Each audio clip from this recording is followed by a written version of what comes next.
there's so much state to go to. And there's a whole scene, club scene in East Tennessee and of course in Memphis. And, I have to cover. I don't want to spend too much time in one place and not in the others. So it's not a book just about Nashville, so I can't.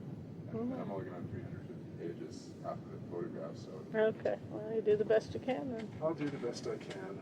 I hope it'll be better than most guidebooks anyway. We'll see. All right.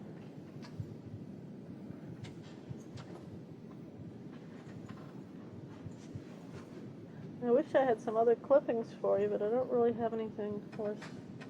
Let me get this USA Today story that I did.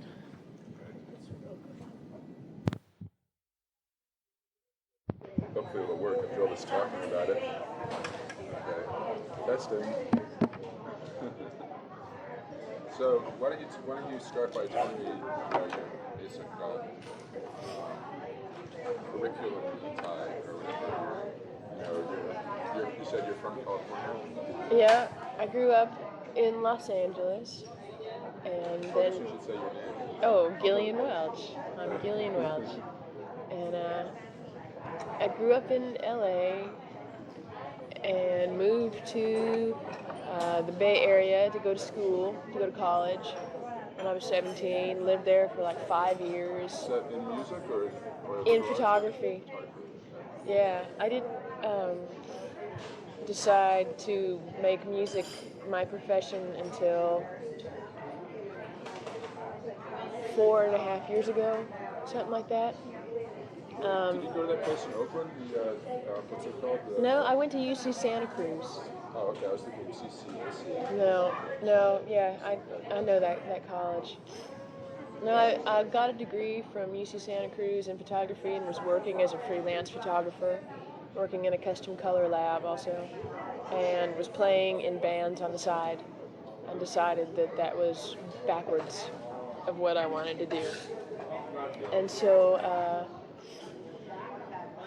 after sort of discussing it with my parents, they're from the generation where you go to school for what you want to do, and they felt very strongly that if there was any way for me to get an education in music that I should. So I applied to Berklee College of Music and got in and sold my Mustang to pay for the tuition. And so is that in Cambridge or Boston? It's in Boston, yeah. And I went there for 2 years. Didn't get a degree or a certificate or anything. I just took all of the kind of core classes, theory and what they call ear training, kind of to sharpen your ears, and I took all their songwriting classes. I didn't know that they were really. I don't know much about Berklee. Sometimes they went there, but I didn't realize that they did as much with non-classical. Well, they're predominantly jazz. They're predominantly jazz, and then they studied classical there. Well, there is classical, but predominantly jazz, and then these days I'd say next would come like heavy metal, hard rock, yeah, and certainly country and bluegrass is way down on the ladder of how many people were there, just a handful, and I knew all of them, I think. We were a very tight little band of irregulars. And so went there 2 years. Both years came down here to visit on school-sponsored trips. Berklee has, a number of ties with the Nashville music community, mostly in the songwriting area. And what were your, what were the differences between what you had heard about it and down here and what you found? What were your impressions? Maybe that's better. It was pretty much as I had heard. I heard that the music community was very open, like more open than Los Angeles or New York. That the the real like moving parts of it, the publishing houses and the record labels were more accessible than in LA. For one thing, most of them are on the ground floor. It's kind of a stupid, literally, it's kind of a stupid logistical thing, but it really makes a difference. You can point to like a little house over there and go, that's Almo Irving Publishing, and you can walk in the door, and I don't know if you can do that in LA. I mean, I lived there until I was 17, and, I don't know where any of that stuff actually happened. There's not nearly the... It's more spread out. Yeah. And just was never quite as visible to me, except for, like, the big building shaped like a record needle, whatever that is, Capitol or something. So anyhow, I had been warned about, gender discrimination and racial discrimination, and didn't find it to be a problem. I mean, obviously, I didn't have to worry about, racial discrimination. I fit right in. But the gender thing was never a problem for me, and I don't see, much of it here. I think that's kind of changing. So it's still around, whatever they call it, the old school. Well, to me, it seems like, and this is very maybe this is superficial view of it, but I think it's interesting that some of the female artists, and I'm thinking specifically now of, let's say, of Tanya Tucker's, that video of hers, what is it called, the Hold On or something, or whatever. I don't know, I don't watch television. Right. Well, I wish I didn't either, but now and then I resort to it. But anyway, it's kind of like just, I don't know, it's basically she's coming out to the pool. There's all these muscle men standing around. It's women that are younger than Tanya Tucker, because I guess she's been around for a while. Yeah. But she's like kind of strutting her stuff around anyway and showing them that she can still compete for the big, brawny, muscular guys. And I find it a little bit stomach turning, but that's just my own personal feelings about it. But there are a lot of women that aren't doing Dolly Parton's and others, some of the, who kind of plays up some of those. She's a great songwriter. Without take away the videos and stuff like that, she still has written some great songs. Oh yeah. Think about someone like a Nancy Griffith or this woman, Lucinda Williams. I think she was there at that. I went to that Howard Bash. I didn't really know much about her. I thought she's a good songwriter. Yeah. Good singer too. Yeah. But I mean, they're doing something that's not. They're doing what they're doing is different. It's hard to define what. You couldn't really even call it country, or could you? No, I don't think they're country. So what are they? They're that songwriter genre. What we call that songwriter stuff. No, they probably fall into folk. Folk's kind of a catch-all. I don't really like being labeled folk, but. Well, do you like being labeled anything? Because this is the thing. I'm trying to write this book, and I don't like labels too much. But what are you going to do? You can't, write about like. Well, you've got to be able. Yeah, I mean, there have to be. People say, "What do you do? What kind of music do you play?" So what do you say? Actually, lately. Folksy kind of stuff. A friend of ours came up with a good label. He said, maybe you guys are American primitive. So, other times we're like traditional folk. Does the fellow that plays with you, and I can't remember his name right now, but David Rawlings. David Rawlings, okay. Yeah. Does he sing sometimes too? I thought he just sang harmony the other night, didn't he? I'm trying to remember whether he also... The deal with that is when we do longer gigs, where we mix up my tunes with traditional material. Like if we do a 2-hour gig, we'll do some traditional tunes, you know, Carter family stuff and some Stanley Brothers stuff. And he sings some of those. Some of those we've arranged with me singing tenor, and with myself singing tenor, and he'll be on lead. But thus far, we have no original tunes where he sings the lead. I think it's going to happen eventually. You know, there's going to be some tune that's better for him to sing than for me to sing. He really looks like he gets into playing that guitar. Yeah, he does. He does. Yeah. You know things are going good when he starts really moving around. One time he was leaning like ahead of the mic, kind of almost. Uh-huh. I thought he was going to fall out of the audience. Yeah. Well, let's see now. Can I think of any good cliche questions I could ask here? Like, well, I'll ask you about this. Amy was saying that when you first got here, you know, people were interested, but you kind of held them off because you wanted to make sure that you did what you wanted to do. Right? So how does all the negotiations work? I mean, people pursue you and they tell you what they're offering and you have to weigh it.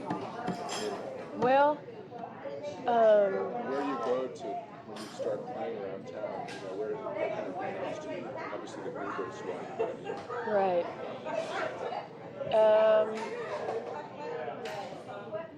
We started, and David played with me from the beginning. You know, I do solo gigs in town, but mostly from the beginning, like, he agreed to come out and accompany me. We hadn't solidified as a duo, but we knew each other, you know, and he said, sure, I'll, you know, play with you. And this was like, before Nashville, or? yeah, I'd known him for a year in Boston, and then we basically moved down here at the same time. So I started with the writers' nights, you know, kind of the lowest rung of the writers' nights at the Bluebird. A half-hour slot, you know, was how we started. And at the same time, we were... What grade did you get?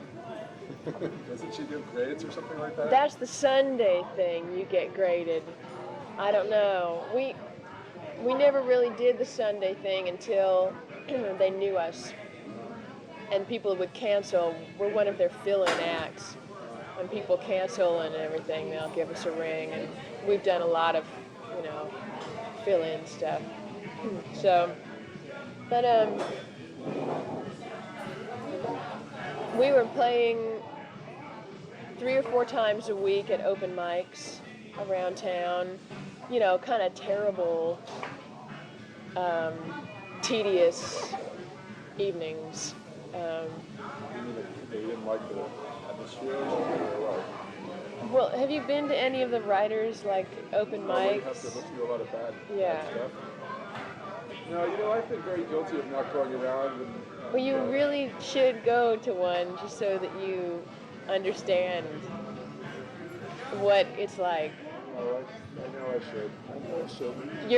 You're writing this book, you know, you need to, like, see, because there are people who never get past that their entire performing life here is those things, and it's just grueling after a while. I should certainly go to one. I could suggest, like, really one of the terrible ones to go to, but I don't. That's like saying, I was thinking maybe what I should do is I'd take one of those tours of the Stars homes, but only I want to go on the worst one. Right. But you know, I don't want to.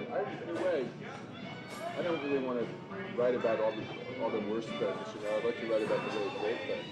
I tend to be a cynical person, but I'm hoping I can maybe restrain myself a little bit.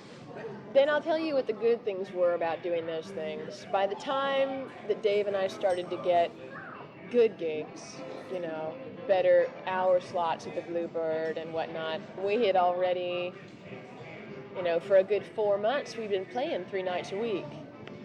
You know, 3-4 nights a week, and had gotten a little bit of experience in town, you know.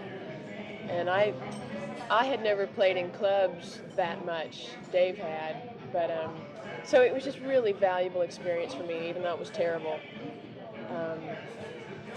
And I kind of compacted what could have been 2 years worth of, you know, learning performing experience. I compacted it into about 4 months because we just played so much. Where else did you go?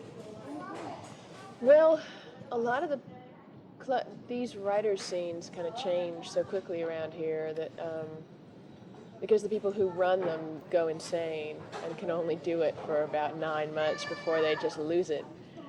So most of the people that we did their writers' nights have stopped doing them. Stacey Earle, Steve Earle's little sister, did a great one at the Grapevine for a while, and then at the Courtyard for a while. Is that what's Quad's Courtyard, or is that different? Where's the Courtyard? No, the Courtyard Cafe is an Italian restaurant out at like Hickory Hollow Mall. Yeah. But we did it because she is so nice and gracious, and when she would kick off and close the evening, she's a good songwriter, and so hearing her stuff was always fun. And she did good sound, and she wasn't rude. So, and she's still a good friend of ours. Stephanie Smith did a good one down at Third Coast Cafe. Stephanie's now an EMI writer, and but she stopped doing it. We did them down at the Silver Dollar and at Bogey's and at Guido's. I mean, just like all of them, except a few of them that were too horrible. Like at the hotels and stuff like that? Yeah. Some of those. Yeah. It's not so much the venues as the people who run them. The guys who seem to be able to stick with it and do it for years are just, you know, total bores. You know, some of The them. performers? Or the writers? No, like the MCs who run the nights are just really abrasive and rude. So, Yeah, I don't know. As far as going to those songwriters things, I just, you know, when I'm going around, I got to go and talk to all these people, and then by the time it's nighttime, I'm pretty much like, you know, I don't right. No, I did actually get some professional interest from those things. From a few of them. From the one at Third Coast, I got an interview at Major Bob. I didn't Doyle's company. Get a lawyer until, you know, I had some real, it really got down to it. Yeah. I talked I once figured out, you know. I probably but I went and talked to about 5 interviews with publishers before I signed my deal. Terrible. It didn't seem like I talked to that many people, but I had at least one sit down, you know, face-to-face meeting with 20 publishers in town. Yeah, we always and I didn't get a lawyer until we started talking about a deal. You know, like signing me up for a full-time position. I think I made it clear, solicit any of them. You know, whenever we sit down and talk, that I didn't really want to do single song. Want to do single song stuff, like have them just buy one of my tunes. It broke down to about, you know, I wanted a staff writing deal, and came up and talked to me and said, you know, would you be interested in talking with us? And I said yes, and so we'd have a meeting.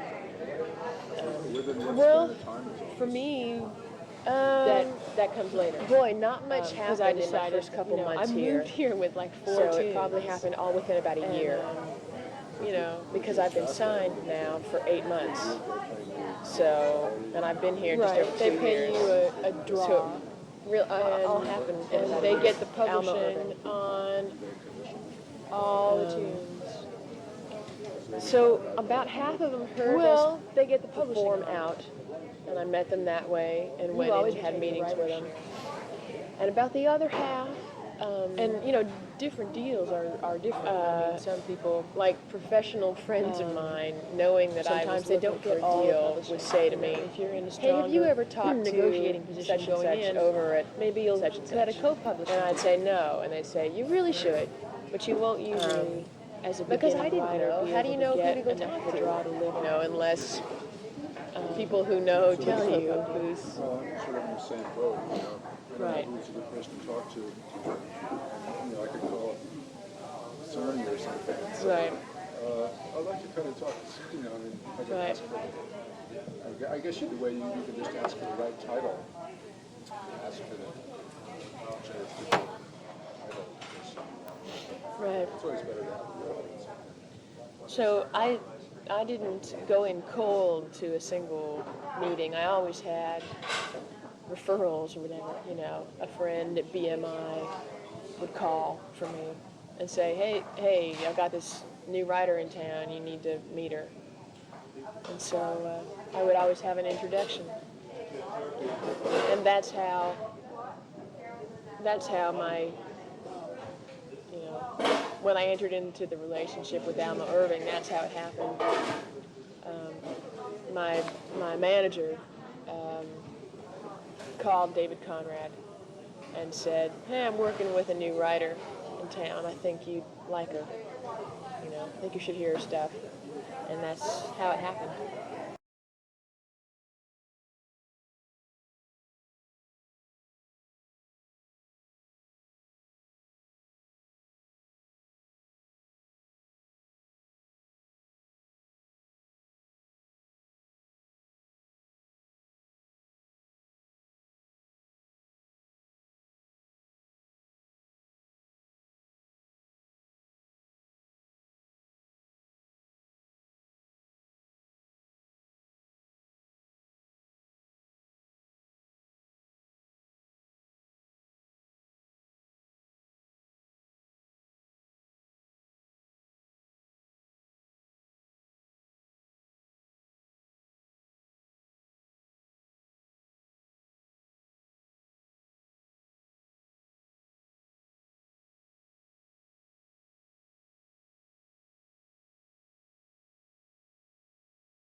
So you're a full-time staff writer for the magazine?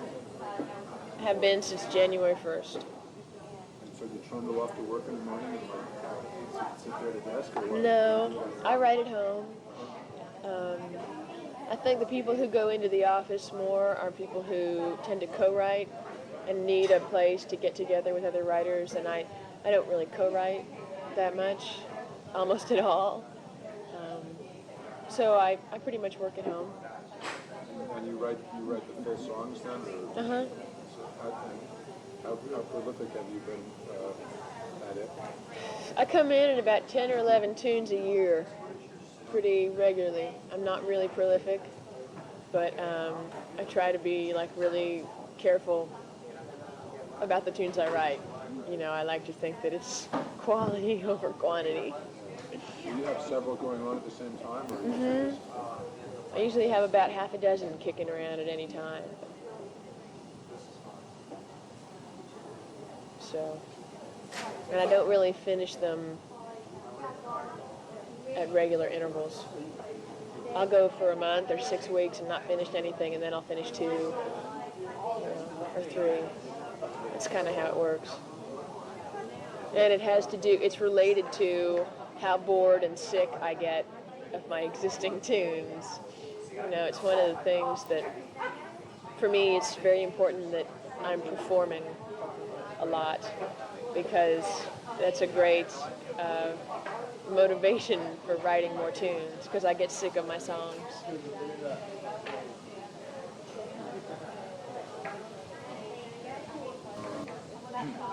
You mentioned before about being in Nashville and the accessibility of some of these places. And, so, being the negative, cynical person that I am, what I'd like to know is what do you think what are the cons, or what are the pitfalls that the book I'm writing is not really for people that are trying to come here and break into it, but maybe some people. I think I probably would want to go into it a little bit, at least know about what do's and don'ts or whatever. So, there's that book on songwriting and Songwriters and Musicians Guide to Nashville. I think I've seen it. Decent, which I'll refer people to. But what would you say is, a musician coming here? Now you've been here for a while, and what are some of the negative parts of it that you have to try to put down, or if there aren't any, that's okay too. What's been the most frustrating? Has it been frustrating at times?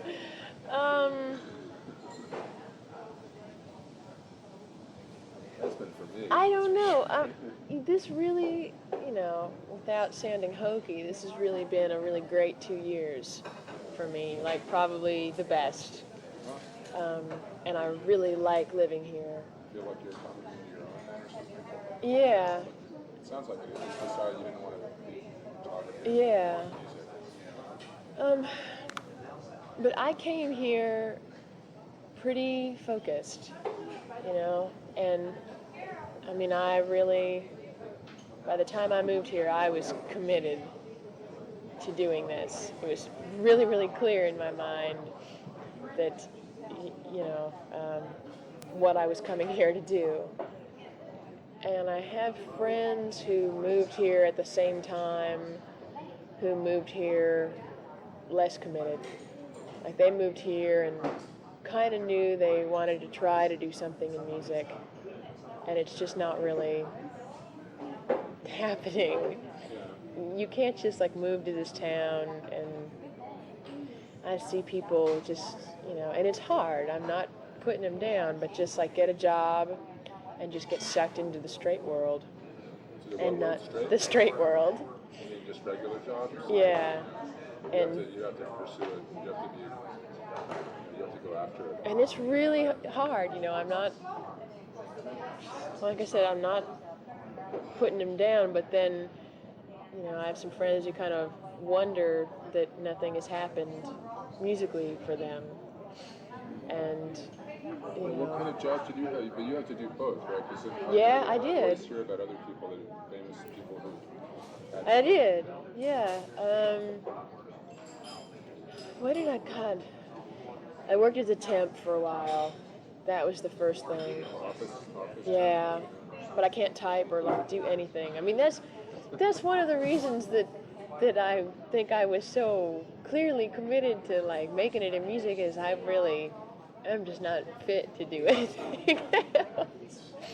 I'm good on the phone, So I did like receptionist phone stuff, but I can't really type, so that cuts out a lot of. Xerox. Yeah, and I've never waited tables, so.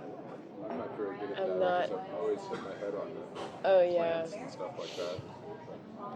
So I worked as a temp, and then I got a job as a cleaning lady out at a bed and breakfast, out at a country inn, and then moved from that into working as innkeeper out there for half the week. Monday, Tuesday, Wednesday, I think, was my shift, and it was great, because then I had Thursday, Friday, Saturday, Sunday to do the music, but I lived out there for those 3 days. I was just out of the loop, you know. I had guests, and I just slept out there and was gone for 3 days of the week, and then and it started to drive me a little batty, you know. But yeah, but it just turned out that there was no free time out there.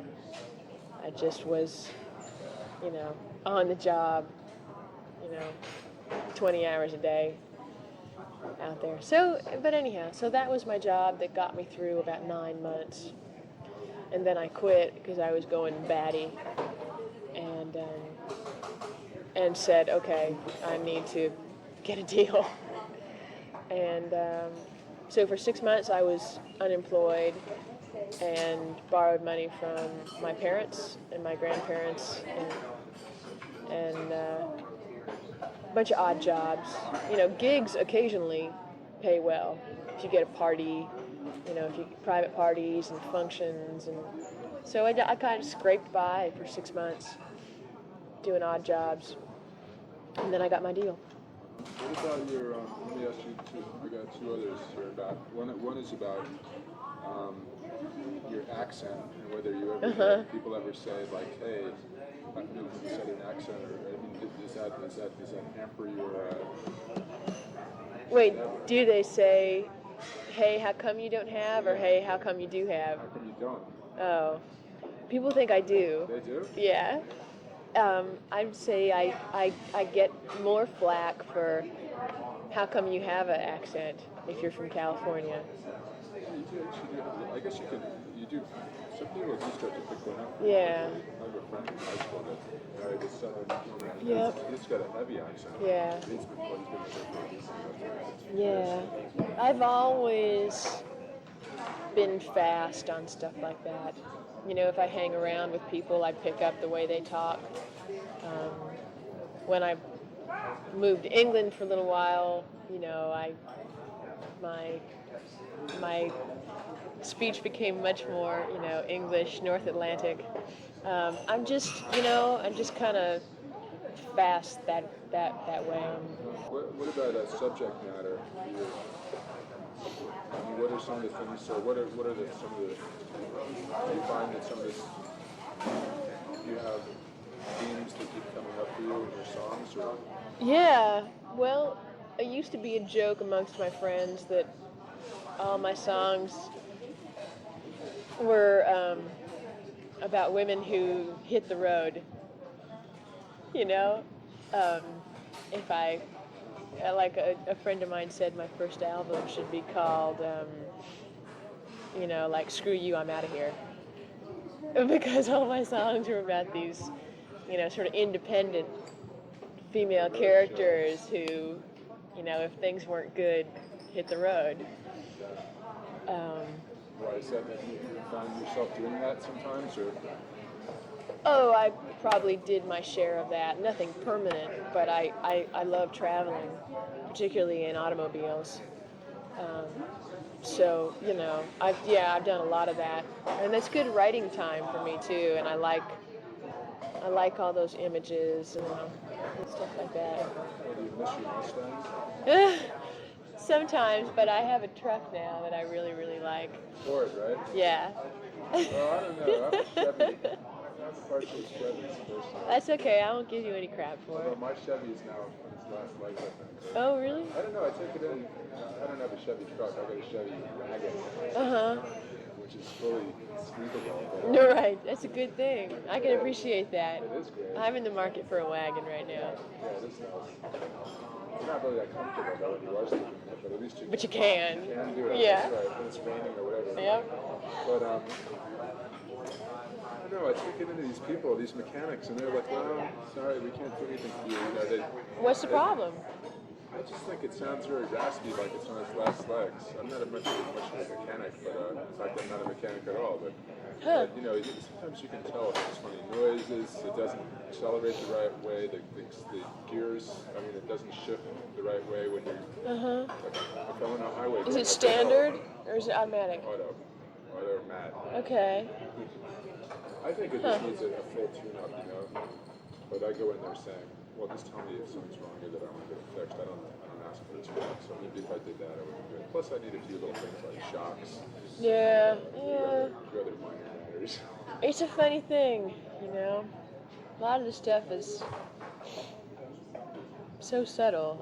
I don't know. I'm learning a lot about cars now that I have my truck. So can you do it? Can you fix it? Dave's really good. Dave keeps our trucks on the road. I help, and I've learned a lot, and I've become a lot more in tune with my vehicle and the noises that it makes, you know.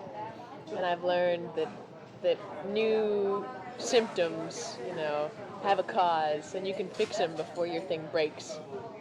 I used to only fix cars when they broke, and now I fix them when they start to go.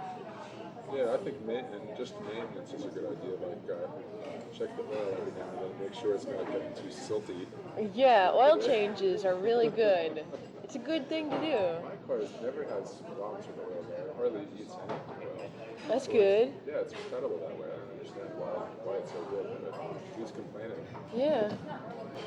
So what about, wrapping it up here, what about, you mentioned a couple of the people that have cut some of your songs, right, during that thing? Yeah, actually, That would be good to have that in the there. only thing that's By the time this book comes out, you're going to be a superstar. So it's going to be all dated.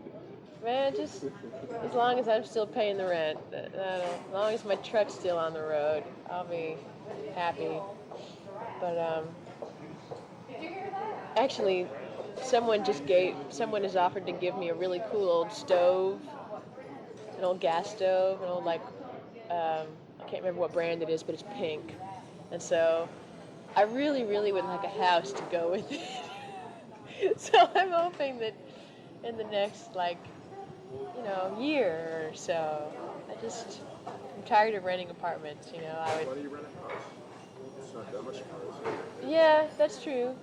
It's possible. I was thinking, actually, what I want to do is, I want to go to the phone company, and I want to find out how far can you go outside of Nashville and still be inside the local calling thing, and then live a little bit ways out while I write this book, and just be able to call in without getting charged of these long distance rates. Right. I'd like being out there. I mean, maybe for you, you need to be a little more, but I don't know. I think at this point I'm hooked in enough in 2 years that I could move 20 minutes out of town and be okay.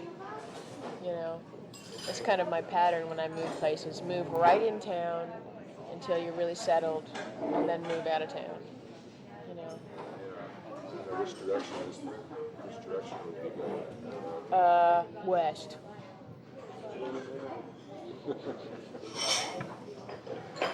Yeah, West I'm is staying good. out there now. It's weird. It's weird. I don't feel like I'm in Nashville at all. Where are you? I'm out there staying with some friends of my parents. They're like, you know, pretty well off, and I feel pretty uncomfortable there, really. You know, and also, I had to be going to the I mean, they're nice, and I don't feel uncomfortable in that way, but it just feels like I'm in a country club or something. What part of town is You know, it? West End, Belmead, somewhere around Yeah. there. Belmead Boulevard, Belmead Avenue, one of those streets off of there. So it's nice, but I don't feel like I'm really in it. You know, Yeah. I'm really immersed in the whole thing. Anyway, well, we'll have to make do with it, I guess. Oh yeah. But some more coffee? no, I'm okay. But so as far as the cuts go, the only thing that's actually out right now is the Tim and Molly O'Brien album. They did 2 songs of mine. A tune called Wichita and a tune called Orphan Girl. And then the Nashville Bluegrass Band is doing 2 tunes of mine. But they haven't cut the stuff yet. You know, they haven't recorded the album yet. I don't know how much you know about the world of bluegrass, but they record albums differently than like the country world. You know, country people might only know a song. Yeah, they tend to really rehearse the stuff and like really perform the material for like a year, and then they just go in and cut it. Whereas country people are more likely to know a tune 2 weeks, go in, you know, and get what they can in the studio. You know what I mean? It's just kind of a different. And also, the country folks will like overcut a lot. Like for a 10-song record, they'll cut 30 tunes. The people that had the luxury of doing that, you know, the larger acts.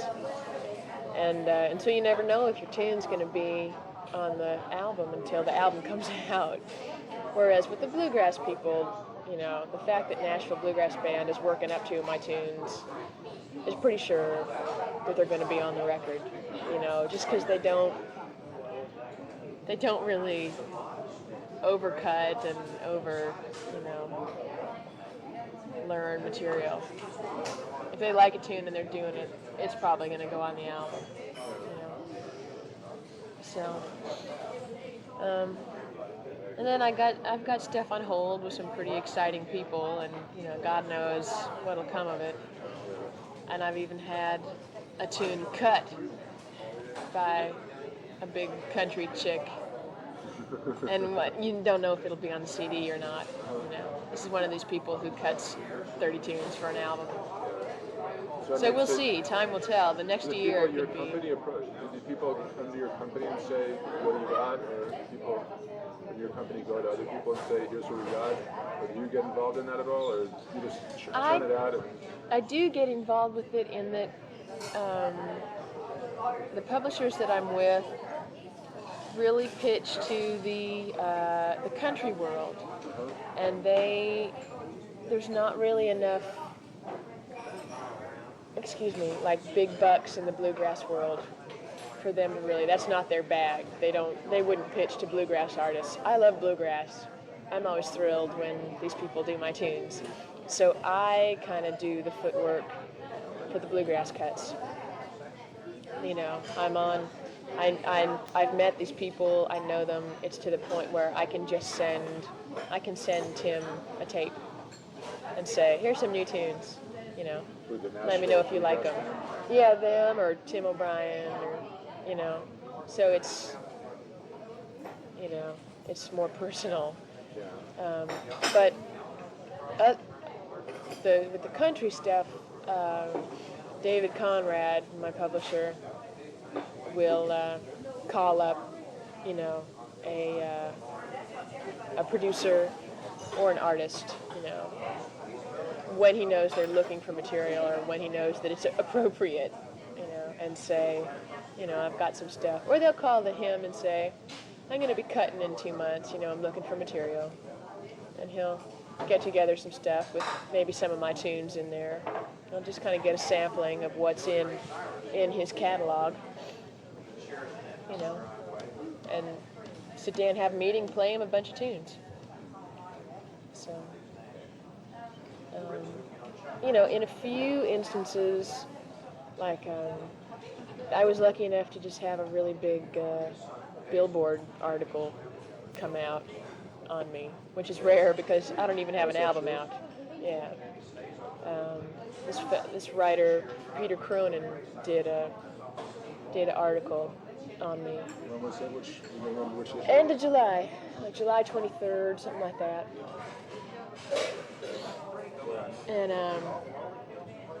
And so that generated some interest, you know, like a couple of acts and artists actually called David Conrad after reading the article and said, hey, I'd like to hear some of her stuff, you know. But that doesn't usually happen, I don't think, unless, you know, some publicity like what I got comes out. So, Well, anyway, I appreciate you spending all this time with me oh, here. you're welcome. I don't know if you got anything that you wanted, but, I think I you did. know. And if I find I don't,